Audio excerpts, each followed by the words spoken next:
Chers collègues, je ne citerai pas Robespierre, mais en vous écoutant, Madame la Ministre, je pensais à cette expression très populaire qui dit « ce sont les tonneaux vides qui font le plus de bruit ».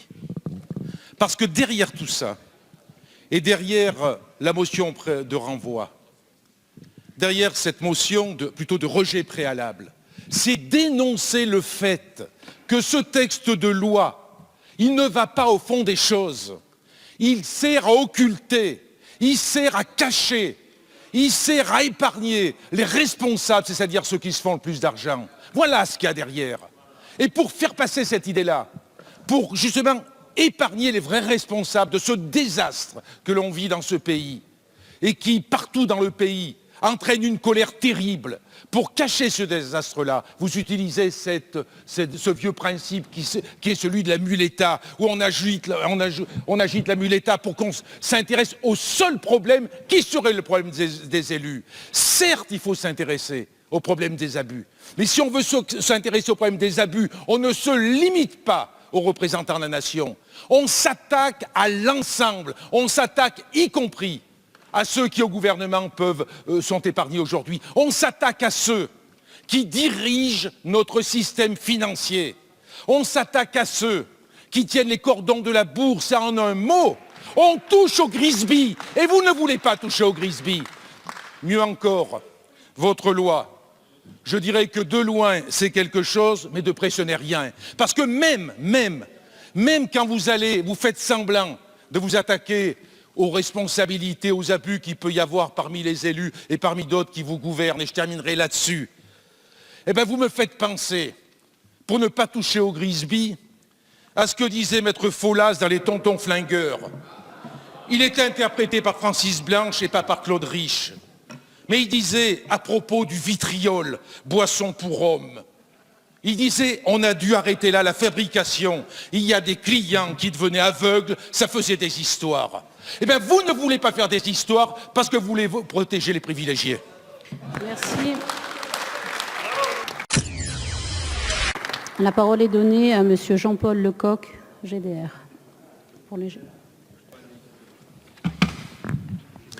Merci Madame la Présidente. Madame la Ministre, rétablissement de la confiance, dites-vous. Ce week-end, je ne sais pas ce que vous avez fait au Havre, pour la première fois depuis 3 mois, il ne faisait pas très beau.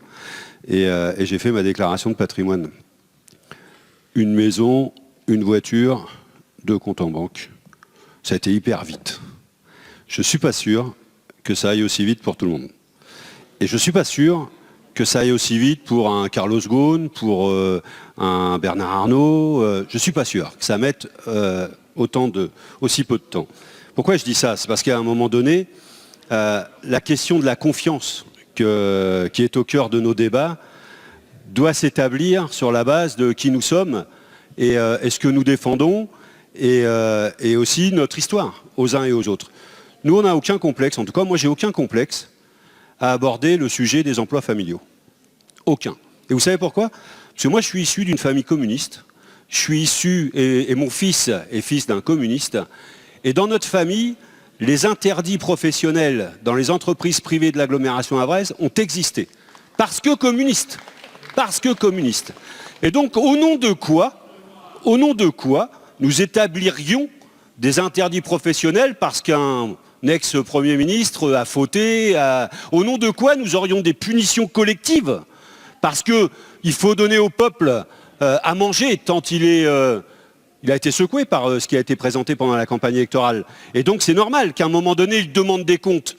Mais la plupart des gens qui siègent ici sont peut-être comme moi, certainement comme moi, tous. Ils n'ont rien à se reprocher. La plupart des élus qui ont été mis en cause par le discours du président de la République, les élus de France, les conseillers municipaux, ce ne sont pas des coûts pour la République. C'est la chance de la République française d'avoir tous ces élus à la disposition, tous ces hussards de la République au service du peuple. C'est notre chance. Et aujourd'hui, on présente une loi pour moraliser la vie publique en présentant ou en laissant croire que ce serait le problème, qu'il faudrait réduire leur nombre, qu'il faudrait revoir leurs indemnités, leurs frais de mandat, etc., etc. Non, c'est pour ça que nous demandons ce renvoi en commission. Et je termine, Madame la Présidente. On demande le renvoi en commission pour tous les arguments qu'a défendus de manière admirable mon camarade Roussel, mais aussi, chers collègues de la majorité, mais aussi pour que nous fassions le travail pour lequel nous sommes rémunérés. Faisons la loi. Nous devons faire la loi. Nous avons les uns et les autres proposé des amendements en commission rejetés par le gouvernement. Ce n'est pas le gouvernement qui fait la loi, c'est l'Assemblée nationale. Faisons la loi. Merci.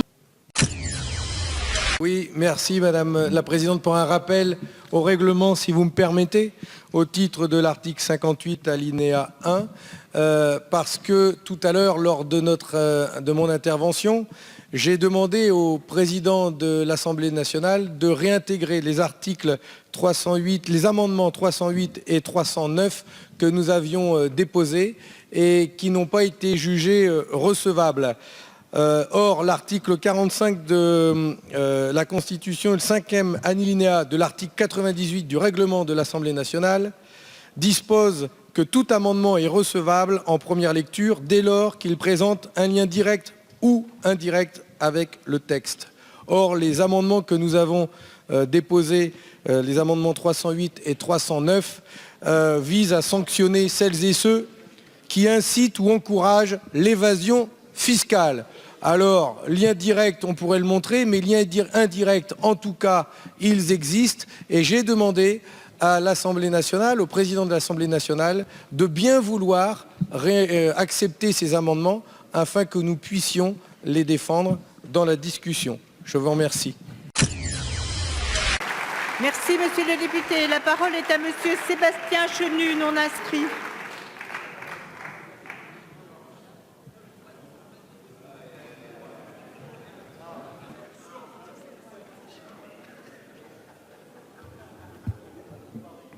Merci, monsieur. Madame la Présidente, Madame la Garde des Sceaux, Madame la Présidente rapporteure, chers collègues. Encore une fois, vous venez nous proposer un texte dont la finalité n'aura comme conséquence qu'une méfiance accrue envers le monde politique. Un énième texte, le 30e en 20 ans, nous a rappelé notre collègue l'élégantissime Huguette Bello, qui ne servira au final à rien, venant de professeurs de vertu, ayant eux-mêmes beaucoup en réalité à se faire pardonner. En effet, au moment même où vos propres militants vous traînent devant les tribunaux, vous souhaitez nous donner une leçon de morale et de démocratie à nous, les représentants de la nation, mais aussi à l'ensemble des Français. Certes, personne n'est hostile à réduire les privilèges, à sanctionner les infractions, à trouver une meilleure efficacité en l'action politique. Nous préférons tous le soleil à l'orage. Mais ce n'est pas ce projet de loi qui rétablira la confiance entre les Français et leurs représentants, car la confiance ne se décrète pas, elle se gagne. Posons-nous la bonne question. C'est d'abord parce que les résultats des politiques menées n'ont pas été à la hauteur durant ces derniers quinquennats que les Français se sont sentis trahis tant par la loi travail, la loi El Khomri ou la ratification du traité de Lisbonne, que la confiance envers les politiques a disparu. Ce lien de confiance qui devrait exister a été distendu avant tout par ces échecs et vous refusez de le voir car vous êtes les gagnants politiques et momentanés de cette défiance. Vous préférez accuser le personnel politique plutôt que leur politique publique dont vous êtes solidaires, héritiers et continuateurs. Cette loi incarne votre philosophie, votre monde. Peu à peu, l'économie a pris le pas sur le politique. L'économie a rendu le politique impuissant.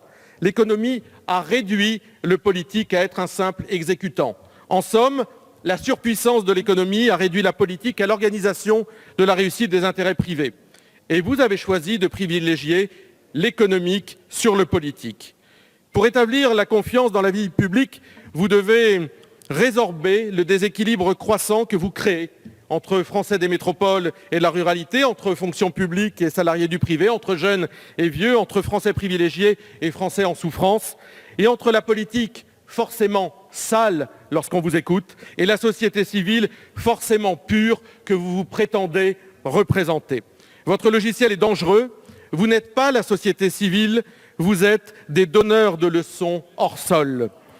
En réalité, pour rétablir la confiance, il eût fallu d'abord garantir une juste représentation des sensibilités politiques de notre pays à l'Assemblée nationale, c'est-à-dire évidemment rétablir la proportionnelle et permettre la constitution d'un groupe politique à 10, comme au Sénat d'ailleurs. Il fallait pour cela du courage. Vous savez ce que disait Montaigne ? Je m'avance vers celui qui me contredit, en l'occurrence, vous reculez. Car comment voulez-vous que des millions de Français qui ne se sentent pas représentés en politique puissent avoir confiance dans les hommes politiques? Être député, ce n'est pas être salarié de la République. Ce n'est pas être embauché. C'est obtenir un mandat pour représenter la nation. La politique n'est pas un marché, la politique n'est pas une entreprise. Cette loi, elle affaiblira donc un peu plus le politique et vous reviendra évidemment en boomerang. En décidant de ne baser la confiance en la politique que sur l'aggravation des sanctions à son encontre, vous passez en réalité à côté de l'objectif. Vous conspuez ce que vous appelez le vieux monde politique, mais en méprisant la politique, vous en devenez la pire incarnation, c'est-à-dire la démagogie. Alors, vous légiférez en procédure accélérée sur des mesures inefficaces, la réserve parlementaire, les assistants parlementaires, vite, il faut faire semblant d'agir et de taper fort. Qui fait l'ange fait la bête, disait Pascal. Mais en réalité, votre politique va aggraver la défiance existante. Tout ce qui pouvait vivifier la démocratie est absent de ce texte. Ainsi, vous souhaitez aussi vous attaquer aux élus locaux. Ils coûtent trop cher, ils sont trop nombreux. Alors même que nous avons des difficultés à trouver des volontaires pour devenir maire de communes rurales, vous les montrez du doigt. C'est bénévole. Alors que les Français sont attachés à l'échelon communal, vous souhaitez la disparition de 3/4 des communes. Dans votre texte, il n'y a rien sur les lobbies, alors que les Français ont de plus en plus le sentiment d'être dépossédés, notamment en matière de santé publique, le lobby des laboratoires, rien sur le lobby des médias, sur les lobbies économiques, rien sur le pantouflage. Bref, un pansement sur une jambe de marcheur. La politique que vous souhaitez aura pour résultat un univers constitué de techniciens éloignés des préoccupations populaires. Elle ne mobilisera que 40% de votants à chaque scrutin, les éternels gagnants de votre système. Elle se constituera de personnalités qui transposeront les directives européennes, de lobbyistes et non de législateurs.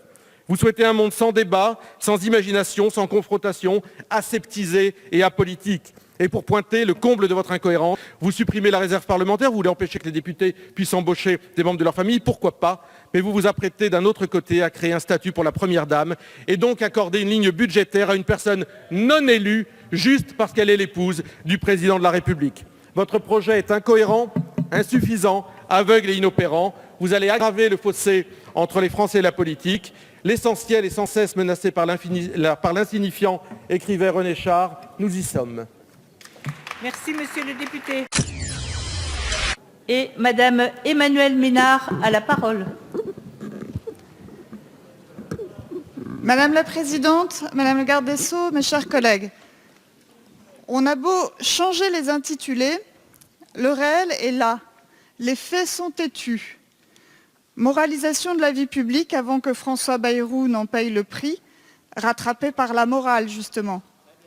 Aujourd'hui, confiance dans la vie publique. On parle, au-delà des différences de vocabulaire, d'exactement la même chose.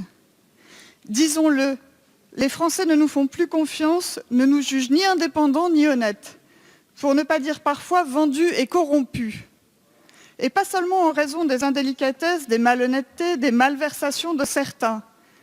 Ce que nous reprochent nos concitoyens, et la montée de l'abstention en est la preuve, ce n'est pas seulement ce qu'ils considèrent comme des privilèges, mais plus grave, de ne pas tenir nos engagements, de nous moquer de la parole donnée, de ne pas être des hommes et des femmes politiques, mais des politiciens, qui se servent plus qu'ils ne servent.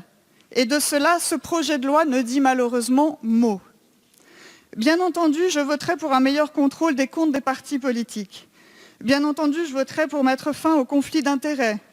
Bien entendu, je voterai pour plus de transparence concernant nos patrimoines. Bien entendu, je voterai pour que nos attachés parlementaires ne soient pas des attachés familiaux. Bien entendu. Sur la suppression de la réserve parlementaire, si j'acquiesce à moins de clientélisme, je vous mets en garde contre cette ère du temps qui frise la démagogie. Aider une association ou le projet d'une commune n'est pas condamnable en soi. Empêcher un parlementaire de le faire, c'est couper les racines de la démocratie. Comme le disait Philippe Muret, notre temps est si rongé de bonnes intentions, si désireux de faire le bien, qu'il voit le mal partout. Et puis, dois-je vous rappeler que nous voterons ainsi la 32e loi sur ces mêmes sujets. Alors, un peu de modestie, décidément, il n'y a pas un avant et un après Emmanuel Macron. Merci, madame Ménard. Oui, J'éprouve un certain malaise qui est renforcé par les deux interventions qui viennent de se succéder. La première de notre collègue Wisielski qui nous explique comment le texte exonère les détournements de fonds dans le domaine privé du champ d'application de la loi. Et je mesure à quel point, si cela reste le cas jusqu'à la fin de l'examen du texte, c'est grave. Et puis l'intervention de Fabien Roussel qui réitère notre demande que le verrou de Bercy soit dévissé et abandonné une fois pour toutes. Parce que sinon, le malaise qui est le mien réside dans la chose suivante. C'est qu'on va amuser, je m'excuse du terme, l'opinion publique sur l'addition de vérité de la palisse, avec lesquelles nous sommes tous d'accord. Il faut un casier judiciaire vierge pour être représentant de la nation. Ça paraît être une évidence. Il faut être honnête lorsqu'on prétend faire les lois à la République. Ça n'a pas toujours été évident dans nombre des rangs de cette Assemblée, mais ça paraît être une évidence pour tout le monde. Et pendant ce temps-là, alors qu'on va occuper l'opinion publique pendant une bonne semaine, on met en œuvre des mesures qui vont taper sur la carafe de nos concitoyens. La mesure des APL étant l'illustration la plus flagrante de cela. J'ai même lu quelque part qu'un député d'En Marche nous disait que lorsqu'on se plaignait d'une suppression de 5 € lorsqu'on avait 18 ans, on n'avait rien à faire de sa vie. On n'avait rien compris à la vie. Mais de qui se moque-t-on? Est-ce que vous pensez qu'en additionnant des vérités de la palisse, en privant les salariés de leur capacité à se défendre, en supprimant les allocations d'autonomie pour le logement des étudiants notamment, en méprisant, en additionnant les humiliations de classe successives, en confondant l'être et l'avoir, on provoque des comportements de nature à rétablir la confiance entre nous-mêmes et nos concitoyens? Je ne le pense pas. Alors oui, pour vos vérités de la palisse, faisons vite. D'ailleurs, pour nous, c'est naturel depuis longtemps, la plupart des préconisations qui sont dans ce projet de loi. Attaquons-nous désormais au fond des choses, à la finance qui vérole l'ensemble de la société. De cela, vous ne voulez pas parler jusqu'à présent. La parole est à monsieur Nicolas Dupont-Aignan. Madame la Présidente, Madame la Garde des Sceaux, les affaires se succèdent, les lois se multiplient, on a rappelé le chiffre, en 20 ans, plus de 31 textes, et pourtant la confiance s'évanouit et l'abstention progresse. Au second tour des élections législatives, sur 47 millions d'inscrits, 18 millions simplement ont voté pour un des partis politiques. Il y a eu autant d'abstentions et de votes nuls ou blancs. Alors, n'est-il pas temps de s'interroger sur ces lois de circonstance, toujours en réaction à des scandales, votées en urgence, et qui finalement ne traitent pas la cause du mal? La vraie question que nous devrions nous poser, c'est pourquoi cette urgence aujourd'hui? Pourquoi cette précipitation? Vous semblez avoir le temps, 5 ans. Et ce que je ne comprends pas, c'est que vous réitérez les mêmes défauts que les lois précédentes. Alors bien sûr, il y a des aspects souhaitables. Bien évidemment, il y a des mesures indispensables que l'Assemblée aurait dû voter depuis plus longtemps parce que nous devons être exemplaires.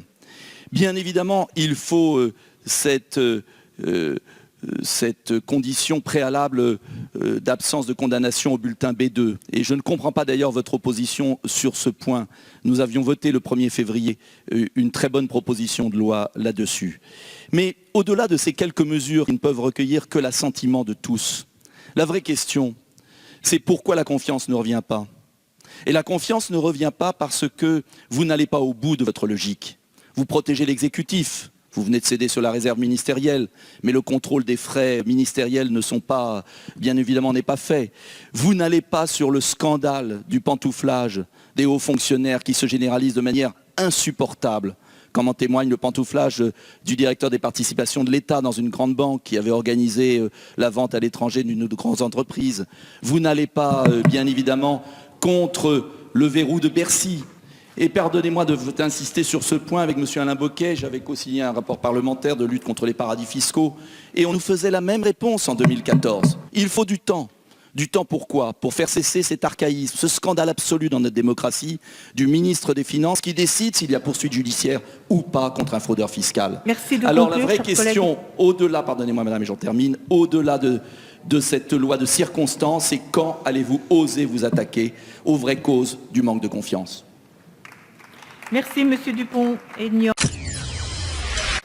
Madame la Présidente, Madame la Garde des Sceaux, Madame la Présidente rapporteure, mes chers collègues.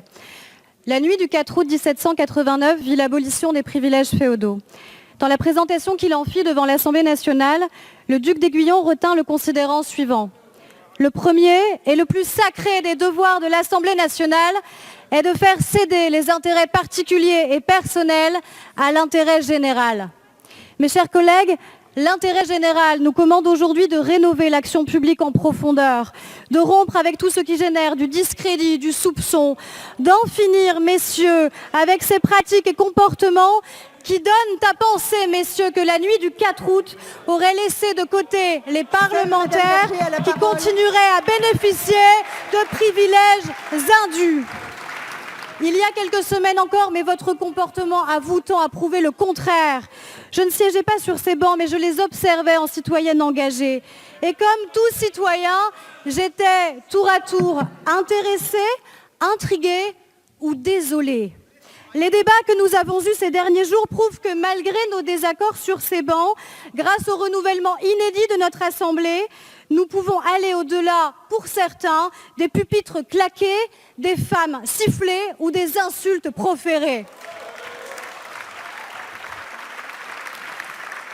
C'est ainsi que nous commençons à regagner la confiance perdue de nos concitoyens et pas avec les comportements que vous continuez à avoir. Mais la confiance ne se décrète pas, elle s'acquiert par les actes. Certains d'entre vous disent ou aimeraient se convaincre que la campagne présidentielle a été confisquée et le débat soustrait aux Français. C'est alors considérer que l'exigence de vérité, d'intégrité, de transparence et de morale ne sont pas des enjeux de notre démocratie. Les Français ne demandent pas aux responsables politiques de dire avec qui ils partagent ou non leur lit, mais de dire quel emploi ils font de l'argent public dont ils sont comptables et ce qui motive leurs décisions politiques. Par ce projet de loi, il nous appartient de répondre à ces demandes qui sont aujourd'hui des exigences. Oui, nous devons mettre un terme aux emplois familiaux. Nous ne pouvons continuer à donner l'impression de nous servir d'abord nous-mêmes, de protéger d'abord les nôtres, qui plus est avec de l'argent public dans un pays qui compte 6 600 000 chômeurs. Oui, nous devons rendre compte des dépenses que nous faisons pour nos frais de mandat, comme chaque Français, employé, chef d'entreprise, indépendant ou bénévole associatif. Oui, nous devons renforcer la lutte contre les conflits d'intérêts et les prévenir. Les activités de conseil ne sont pas compatibles avec l'exercice d'un mandat parlementaire et ces restrictions mériteraient d'être étendues à d'autres professions. L'éthique de chacun commandera de s'enregistrer sur les listes de déport pour éviter toute suspicion de conflit d'intérêts. L'ouverture de nos agendas, notamment quand nous recevons des représentants d'intérêts, est un levier puissant de contrôle de l'activité parlementaire par les citoyens. Oui, nous devons supprimer la réserve parlementaire. Je ne nie pas son utilité pour soutenir nos associations, nos collectivités, surtout en milieu rural. Mais il n'appartient pas aux parlementaires de juger seuls et de manière discrétionnaire qui est éligible ou non.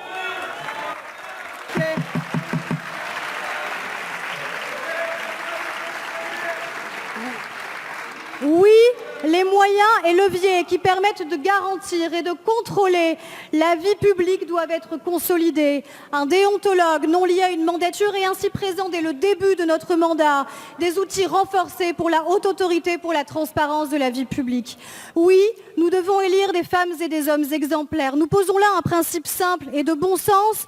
Ceux qui ont enfreint la loi jusqu'à commettre ou attenter à la piété ne sont pas les mieux à même ni de la faire ni de la voter. Mes chers collègues, en France, les agents publics soumis à l'agrément d'un ministre, les gardes champêtres, les policiers, les gendarmes, les avocats, les architectes, les greffiers, les médecins, les notaires ou les magistrats prêtent serment. Pourquoi en serions-nous exemptés ? Et si nous aussi nous prêtions serment, serment de respecter notre Constitution, nos lois et le suffrage universel, serment d'œuvrer à l'intérêt public sans prendre en compte les intérêts particuliers ou être soumis à des intérêts privés, serment d'œuvrer à l'intérêt public sans prendre serment de servir le bien public. Des élus engagés par serment sur leur rôle auront moins de facilité à abandonner ces principes. J'ai débuté mon propos en me référant au débat de l'Assemblée de 1789. Je vais donc terminer en choisissant les mots de Mirabeau. Livrons-nous donc sans crainte, à l'impulsion de l'opinion publique, loin de redouter, invoquons sans cesse le contrôle universel. C'est la sentinelle incorruptible de la patrie, c'est le garant sacré de la paix sociale, avec laquelle nul individu, nul intérêt et nulle considération ne peuvent entrer en balance. Mes chers collègues, ne nous trompons pas de débat ni d'enjeu, il s'agit de reconstruire le lien de confiance avec les Français. Être élu est une situation exceptionnelle, mais elle ne doit pas créer des droits exceptionnels, des droits ressentis comme des prérogatives, des privilèges, en clair comme des passe-droits. C'est pourquoi nous devons être, mes chers collègues, comme tous nos concitoyens, assujettis à un droit unique au leur, le droit commun, qui est notre bien commun.